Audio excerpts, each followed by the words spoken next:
तानी सारे आम लेला कैसे बा हो लगे आके खुले आम लेला बाधे रही टीता माम लेला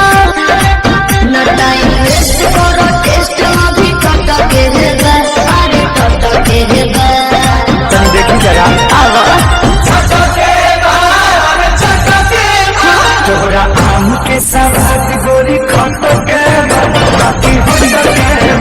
तोरा आम के सवाद बड़ी खट के बाकी हट के खाना दो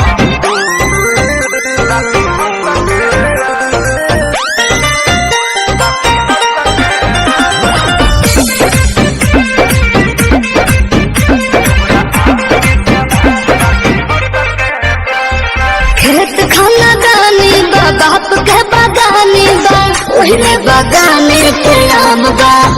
ले भर झोरा सस्ते ही दाम बा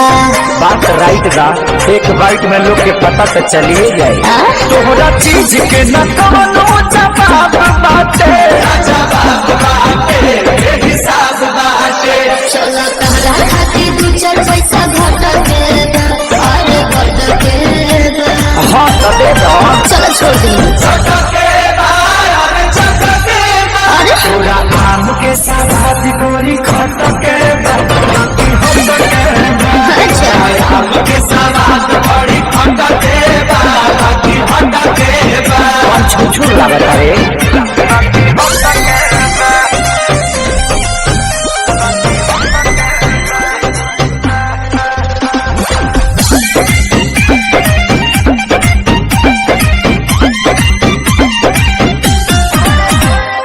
बड़े बड़े साइज बा भावना न जायज बा सौदा बा पाकल न कांच बा अच्छा। वक्त कहता ने अभिनव साच बा अच्छा तो सुनो हाँ हो तोहरा लड़ा के तगड़ा सवाद बाटे जिंदाबाद बाटे जिंदाबाद बाटे सारे राहुल भाई तेरे जिस मोटक बा अरे मोटक बा हाँ तो पहुँच जाए रे सही हो हाँ तोरा आम के सवाद गोरी खट